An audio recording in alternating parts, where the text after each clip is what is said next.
This is Aussie Mac Zone. We'll cover everything Apple, including Macs, iPhones, iPads, and more.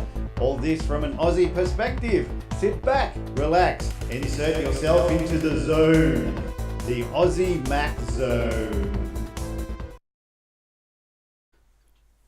Hello everyone, welcome to show 180 of Aussie Mac Zone. Back again this week. So just remembering, athwebhosting.com.au. Affordable competitive plans, 99.95% uptime, domain registration, instant activation, PayPal as well as other cards, WordPress and Joomla. Just a click, cPanel, which I was using today on it for a new customer. So excellent as ever. So I've got Nick and Garth again. How are you, Garth? G'day, Michael. How's it going? Good, mate. Good. Sorry we missed you last week. No, never mind. I'm sure you survived just fine without me. Had little Glenn. So, yeah, that was good. Yeah, kept us entertained. Yeah, absolutely. And Nick's running the show behind the scenes again this week. Excellent. Beautiful. Thank you, Nick. So, Apple's iPhone became the leading smartphone in Australia in Q4 2016, overtaking Android due to iPhone 7. That's what we like to hear. So following 6 straight quarters of year-over-year declines, the Australian mobile market returned to growth as it shipped 2.93 million mobile phones in Q4 2016, as compared to 2.84, representing 3.2% year-over-year growth. Smartphones accounted for 2.79 million units, with the remainder being feature phones. The most interesting statistic found in the report is that iOS has again become the most popular operating system in Australia, overtaking Android as it took over more than half, 54.9%, of the total smartphone shipments in 2016 Q4. So technically speaking, IDC's report only covered smartphones and not tablets, so the real statistic emerging is that the iPhone became the number one smartphone. And I'm sure that if IDC would have actually added statistics for tablets, the iPad would have won that in that category hands down. But according to Bilal Javad, market analysis at IDC, despite new players such as Google with the Pixel entering the market, Android can only take 44.6% market share. And this goes to show the unanticipated success of iPhone 7 range as Apple smashed through shipment records for the quarter. So, braining it, even though there was massive, when the Pixel first came out, massive bill posters everywhere in the city for it, with Telstra pushing it. They just don't have the mind share though, do they? It was Samsung. Samsung is Android, you know. Yeah. With the disaster Samsung had, I think that along with the success of the 7, it's I don't know. There mustn't be too many markets where the iPhone is that much ahead. Nah, like 55% basically. It's pretty good. Yeah, it's something like that in the US, is it? I don't believe. Nah. And so it's pretty big. Like that's you know. Well, for one, equal, like, you know. Yeah, more than, you know. Whereas, in America, it's something like, 60-40 or 70-30 or something like that. It's just. Yeah. We just accept quality. Of course, we Aussies just know quality and live with it. Except no substitutes. Yeah. Plus, we don't like learning new stuff, so it works. When you're on the best, forget the rest. That's what they say, isn't it? I keep telling my wife that. She keeps going on, but I haven't found the best yet. That's right, yeah. So, just before I go to story 2, we are on Facebook again live, and Facebook just released an app for the Apple TV. So people can actually be watching us on Apple TV live if they want to, or they can watch it on Apple TV when they get home from work tomorrow. It's up to them. It's only available in three countries, of which one is Australia, and appeared to work fine. You can't it showed the videos that I'd been watching or ones that were trending, and so Okay. yeah, I heard something about that, but haven't had a look yet. Nice. Yeah. Yeah. So it is just for the video content, basically. yeah. People That's all it is browsing video. across timelines on the TV, hopefully. Yeah. Apple ads on YouTube, which is youtube.com//Apple. So they've released a variety of ads recently.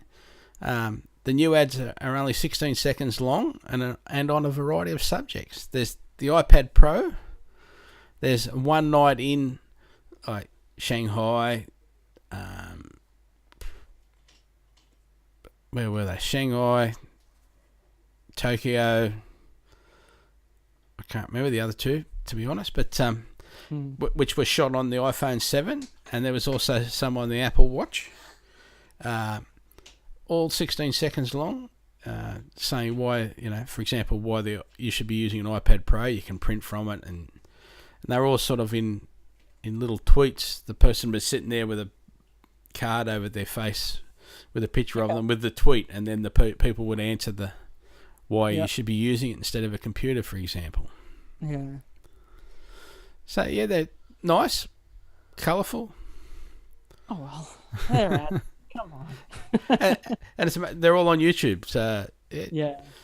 It seems to be where they release a lot of the test. Like it's almost like test marketing, isn't it? Yeah, but they're plus the millennials probably who don't watch TV anyway. So. No, no one here watches TV. Yeah. Very rarely.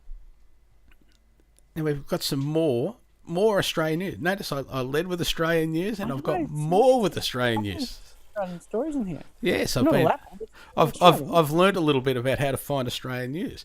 Okay. So, the cheapest NBN plans for each speed tier have been revealed, and as the NBN starts to reach major urban centres, or not in Queensland, with an 18-month deadline to switch over once it arrives in your area, more and more people each week are faced with choosing between a range of retailers offering NBN products with different speeds, data limits and prices. So this week, consumer research body CanStar Blue helpfully compiled a list of the cheapest plans. The NBN is offered in 4 speed tiers: 12 megabits download, which CanStar has labelled Tier 1, 25, which is Tier 2, 50 Tier 3, and 100 Tier 4. So existing ADSL2 connections over the telephone can theoretically exceed 20 megabits per second. I have not known anybody to get that speed that lived next door to a telephone exchange. So, yeah. So while CanStar has published the cheapest plans for each tier, it warns that it does not necessarily indicate the best value. The best NBN plans with super fast speeds usually come with a hefty amount of data, unlimited in many cases, and this will be reflected by the price you pay. Going for the cheapest deals usually means sacrificing either speed or data, said CanStar journalist Harrison Asprey. So just to give you, there's a lot more on the link in the show notes to Business Insider, but the cheapest NBN plans for each speed. So Tier 1, which is 12 down, 1 up, was Dodo with giving you 10 gig, which is basically $30 a month. Tier 2, which is 25 down, 5 up, which is Teleron, giving you 50 gigs of data, $49. Now this is where it gets interesting. Tier 3, which is 50 down, 20 up, Spintel with 40 gig is the cheapest, $59.95. Or Tier 4, 100 down and 40 up, My Republic, but giving you unlimited data at $59.99. So 4 cents dearer. Yeah, that's crazy. You get twice the speed and unlimited data. Yeah. Holy dooly. But So think about it when you're doing it. Yeah. I think we sort of think of NBN, it's all the same, doesn't matter which provider, but I don't think that's actually true either, is it? No, definitely not. It's just the last part that's NBN, really. The different providers use different backends, and Yep. not all the same. So and with a customer, she's been trying to sort out some NBN, getting NBN, because they've got fibre to the building. Nice. And then you got to fiddle around from there. But yeah, so TPG, for example, are offering one price, but no static IP address. So that means which doesn't affect most people.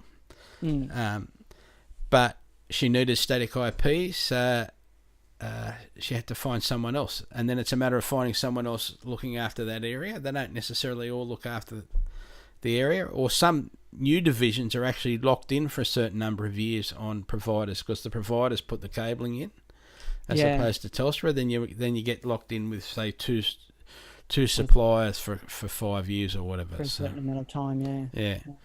So just be aware of that when you're moving house too. Yeah, true. And a lot of those plans you were quoting, they were tiny too, weren't they? Like, yeah. You know, they might have been fairly cheap, but they were, and I think, you know, they often bring up this ADSL, 20 megabit, theoretical 20, or even if you're getting 15, 18, it's pretty good. But the thing that is really different is the upload, Yeah, significant, Yeah. 20, 25 over 5, a full 5 up, you'll never get that on ADSL sort of thing. So that's right. That's difference for us here. Excellent. So yeah, as I said, we'll have a link to the whole deal. Lots of information there. And I've done it again. More Australian news. Very good. The ACCC has warned Australians not to use online retailer Luxe Style. The Danish website reportedly hides prices of items until the user enters in mailing and email addresses, then sends and invoices the items to the person without even a purchase taking place. When the recipient refuses to pay for the item they did not buy, the company calls in Australian debt collectors. So yeah, Luxe Style, that's capital Lux, capital STYLE. Please pay attention. That is. That's pretty low, isn't it? Yeah. All right. They must be so desperate for thinking they can get away with it. Well, yeah. Let alone the freight and all that sort of stuff. Maybe they're making heaps on the freight as well. And well, they might not have even bought they might not even be shipping the goods. I didn't buy it, I didn't get it, but you're still sending the debt collectors around. That's right, yeah. Yeah. What's the show? The Checkout. Some of the if you go to the ABC and watch the Checkout, they've got a couple of things about what people can and can't do with regards to debt collectors and when they haven't shipped things. Yep. I can't tell you which episode it was, but it was it's Okay. a good show. Yeah. This is an unusual one to me. So inside the Apple Museum in Prague. Hey, it'd be a nice place to go to visit an Apple museum, wouldn't it? It would, yes. You'd think, oh, I've got to go to the States. That's what you automatically think. But 41 years of Apple products and a tribute to Steve Jobs. And it turns out that Prague is home of the biggest private exhibition of Apple's products in the world. In the heart of the Czech Republic, capital city's old town, the Apple Museum takes you through 41 years of the company's fascinating history. As well as displaying almost every Apple product ever made, the museum is a tribute to the California company's late co-founder Steve Jobs, and portraits of Jobs cover the museum's walls, and his quotes are everywhere. Again, we'll have a link to that one, but yeah, it's good to see. Some of the photos there are interesting that are in the link. So Yeah, it's a strange one, that one, isn't it? Like you said. But Yeah. I don't know. I'd be sort of in two minds. You're in Prague. You're not in the mindset to be going to an Apple museum. No, that's right. But yeah, because there's a young guy in America set one up, and I can't, Yeah. and he's got a lot of stuff that he's just gathered over time, and as I said, he's only a young guy from what I understand. And there was also some interesting papers were found the other day in America at like a Goodwill shop, which is like our salvos and that sort of thing. So they must have just ended up in a box when someone was shifting crap out of home or whatever. And there was lots of documents going back to, I think it was the Apple II, and when they were creating their own software, how they could encode the software so they could give it, people could sell it. So this is for developers, so they could develop the software, but have it so it couldn't just be copied, because we're right in the early period of having sellable software instead of going to the club and giving everyone a copy of your software. to actually trying to make a business out of it. And there was two different ways of they were doing it. One was had come up with a way, and one of the other guys had come up. But this was like the full documentation. You can actually download it. There is a PDF of it somewhere. And I'll try and put that in the show notes as well if I can find that. But yeah, it's only about 7 or 8 pages. But this is where the guys documented everything in the meetings, all to do with this one project, and it just turned up in a box. Yep. Yeah. So well, good. Thankfully, some of our meeting minutes don't turn up in a box. So a little discussion this week. Yeah. Here's why Steve Jobs never let his kids use an iPad. And this has come up before, but it's just been raised again this week in a US New York University professor, Adam Alter, author of Irresistible, The Rise of Addictive Technology and the Business of Keeping Us Hooked, explained why Steve Jobs never let his kids use an iPad. So the reason why he said was because he recognised just how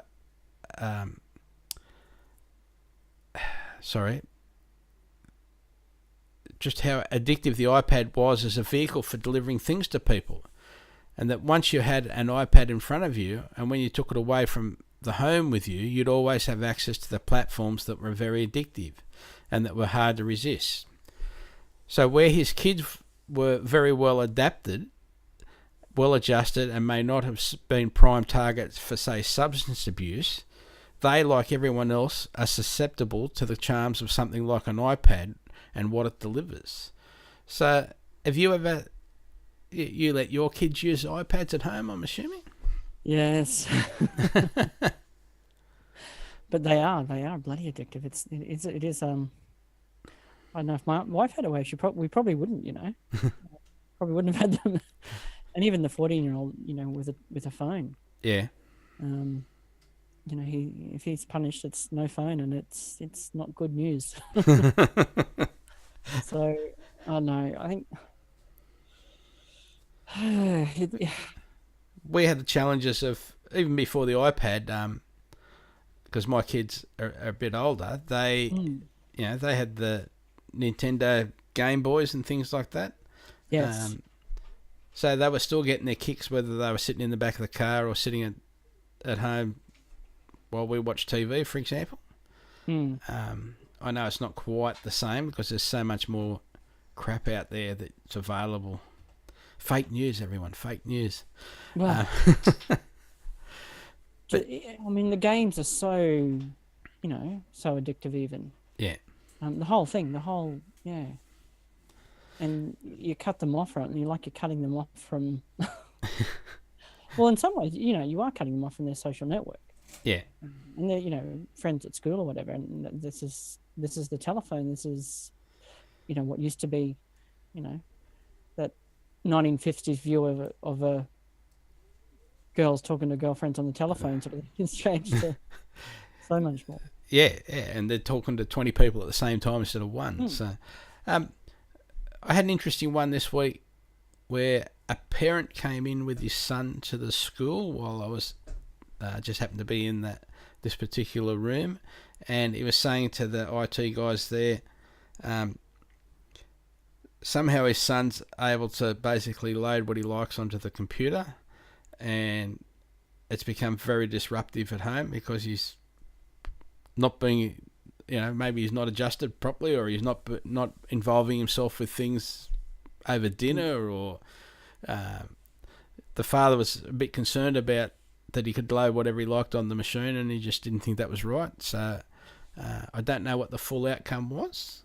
I don't know whether the kid had actually had a machine serviced and then they hadn't put the one of the passwords back in that they need to check all the time.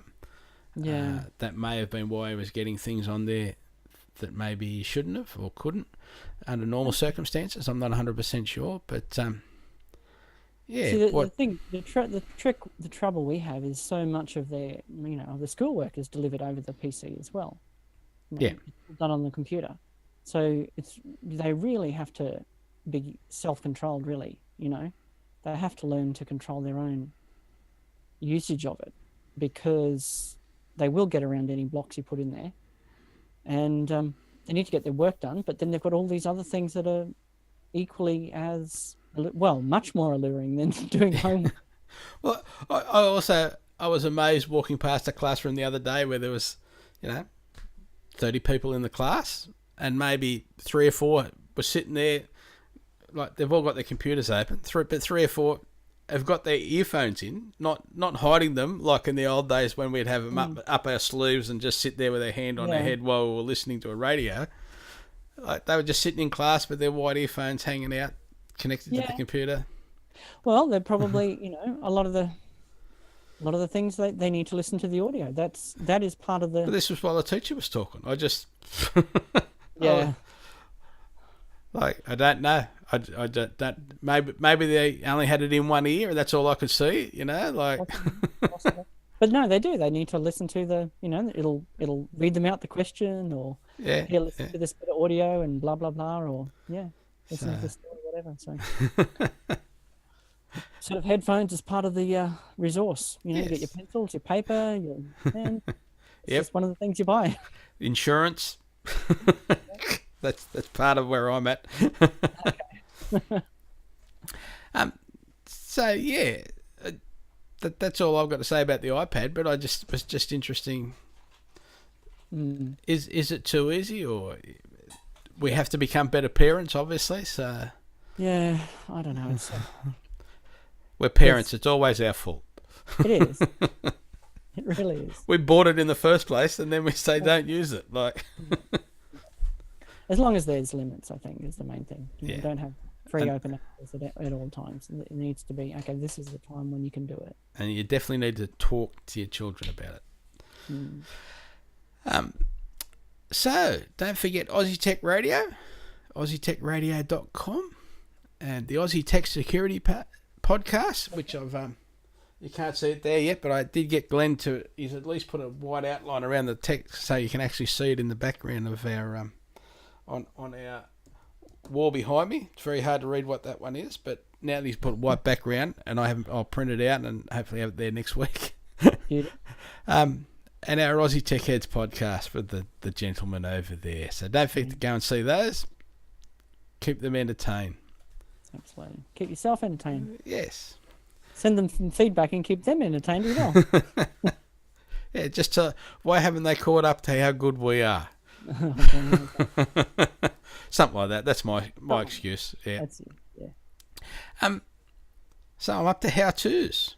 Have you got anything stunning to add? Well, I just wanted to add to your ones, actually. Just to add, anyway, go for yours. All right. So this is just a reminder for those that know how to do it and already do it. No problem. How to send message with a slam or invisible ink. So you type your message in the little box, but then you long press the send button. That just changes the screen and then gives you a choice of actions. So you just choose the action and away you go.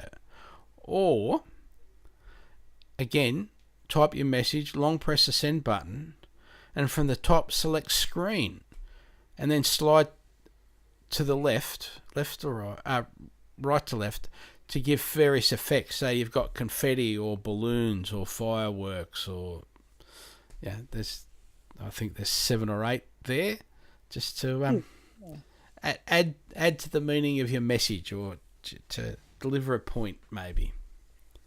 Yeah. Exactly. And all I was going to add to that is make sure you remember, if you've got a success or above, you force touch your send button. Yeah. Now, on your Mac, you can also obviously use the messages, and it all syncs up nicely. Yeah. And I haven't worked out if you can do those. I'm sure it's coming. I can't see how you do it. Yeah, especially seeing as how we've got 3D touch on the later trackpads.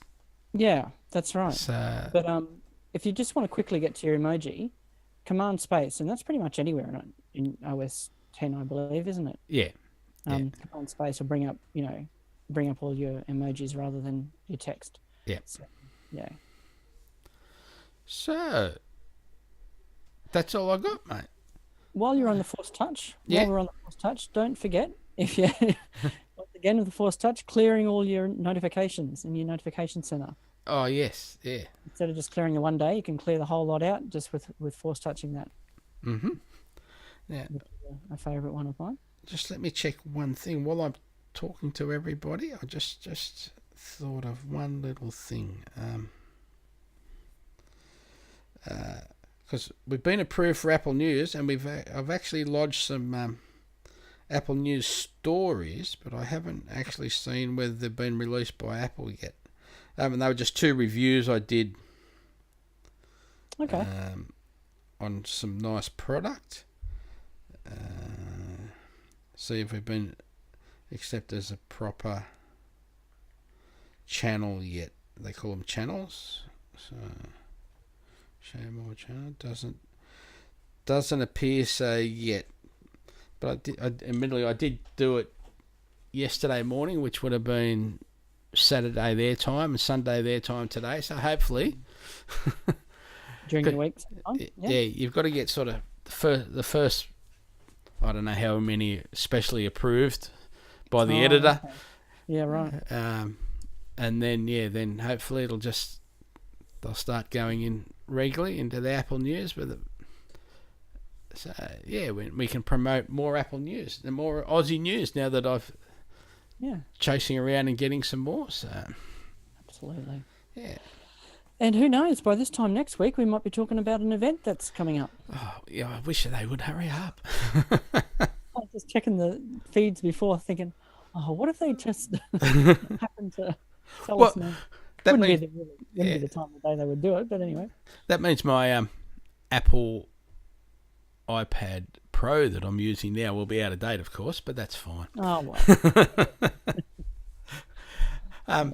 Yeah. So I've had some challenges today trying to get my Apple Watch to unlock my computer. Just stopped doing it, and I keep researching it because I've unpaired and repaired it with my phone. But every time I sit on the computer, it says they're not talking together. But do this, and I'll do that. Anyway, doing that whole 2-factor authentication stuff. Yeah, again. all of that. Yeah. Anyway, It's a pain. Don't you love it? Yeah. Hopefully you get that resolved. And it's one of those things you get used to. Like you sure do. So, sometimes it doesn't work. I get up in the morning and put your watch on and you haven't unlocked your phone, so it's not. I'm like, why isn't this working? The other day I was trying to pay for my coffee and my watch must have come real loose at one stage or whatever. Okay, so it wasn't. It wasn't authenticated or whatever. Yeah. Bloody watch isn't working. Well, at least it didn't fall off. No, that's right. If you hadn't done it up properly, at least it didn't fall off. No, it's these Milanese loop. They can come, Yeah, you can bump them a little bit and they just get loose. Yeah. Anyway. All right. Awesome. Thank you, my friend. Thank you, Michael. And talk thanks to you again in the background there, Nick, for switching away. He's a champion, isn't he? All right, man. Thank you. All the best. Bye-bye.